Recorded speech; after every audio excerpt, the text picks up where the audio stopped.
Eaters. As your unqualified, non-elected global human health overlord, I'd like to take this opportunity to flaunt my position of power and influence over society and share some of my plans for you and your future. When I amassed my fortune in computer software, I demonstrated that I was willing to lie, steal code, cheat my partners, and exercise monopolistic control to destroy my competitors. Now that I've retired, I can rebrand myself as a humanitarian. With my for-profit foundation masquerading as a charity, I can advocate for population reduction and sponsor mass human experiments with unproven vaccines in vulnerable populations. Like my father, a powerful banker, eugenicist, and Rockefeller crony himself, it's always been my ambition to decide who lives and, more importantly, how many have to die. Whether it's under the guise of climate change or world health, it's really all about controlling and culling the human herd for fun and profit. In November of last year, I hosted Event 201, a war game simulation of a global pandemic. Leaders from private corporations, global banks, governments, and the media got together to strategize ways they could align in lockstep when responding to a worldwide health crisis. Using a coordinated campaign of fear-mongering, intimidation, social shaming, and economic blackmail, we realized that we could get around dangerous philosophies like individual liberty and national sovereignty. With an obedient population, we would be free to implement our own top-down solutions, like forced quarantines, social distancing, contact tracing, and mandatory testing, as a means to seize technocratic control of society.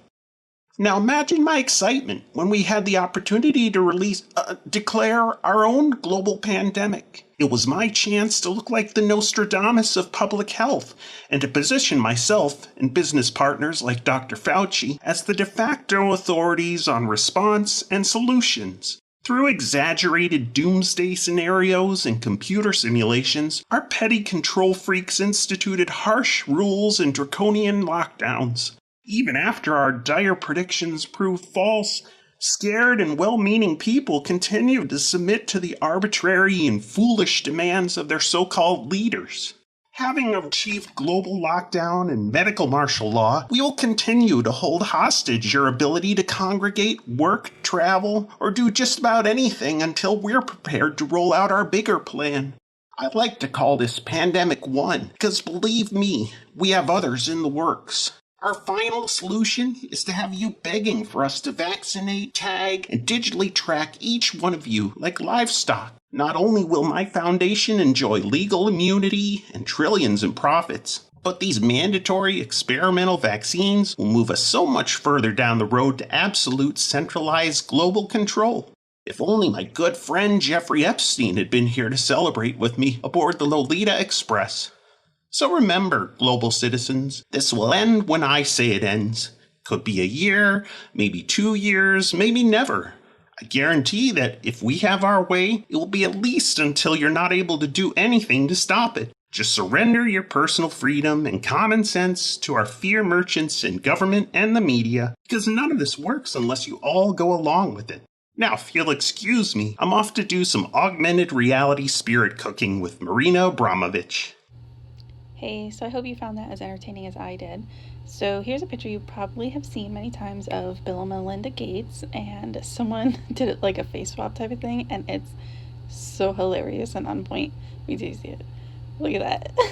It's like, wow, right? Anyway, so today we're just gonna go over some stuff, and it's mostly related to like the virus and how they're like promoting it to try to make people become scared and be willing to be locked down again.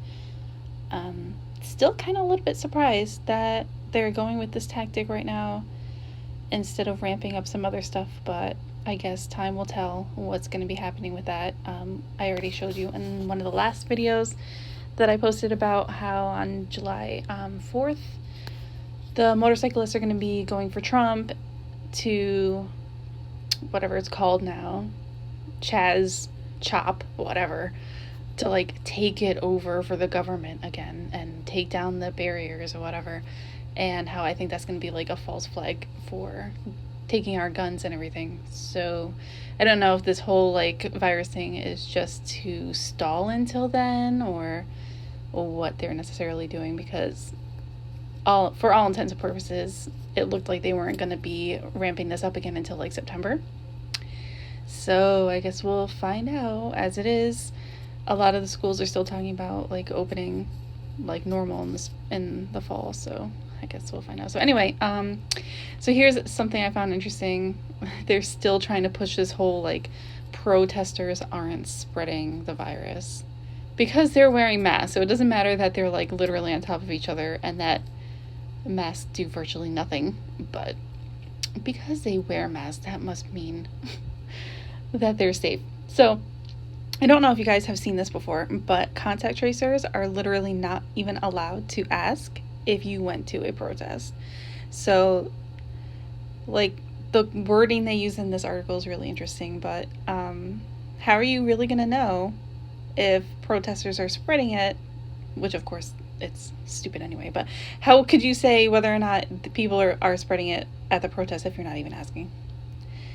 But we all know this whole virus thing is not something that you can spread person to person anyway, much to their discontent that some people are waking up to that fact. But anyway, so I thought, might as well post that because it's interesting, especially because all the news sources are like, yeah, go out and protest, but if it's for anything else, you better stay home. And then I had the video yesterday that I stole from TMF with the people in New York and the playgrounds, and they were like, still de Blasio was tripping over himself trying to be like, oh yeah, so like people are exercising their rights because oppression, but yeah, you still can't go on the playground, so stop doing that.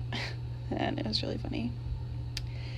So yeah, this stuff is just for your entertainment, I guess, at this point.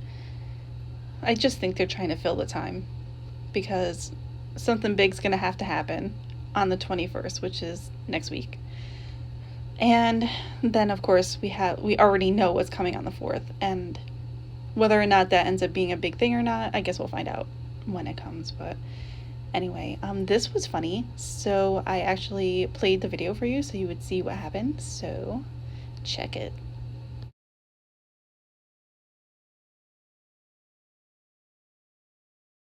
From Sir Keir Starmer has actually turned up a couple of successes for him. So we'll see what he alights on today, whether he picks on another specific area of coronavirus management. What is the mood in each party about the respective leadership during this time? I think there is genuinely a little bit of sort of grumbling, mumbling, disquiet on the Tory backbenchers over kind of a lack of leadership, if I can put it that way, that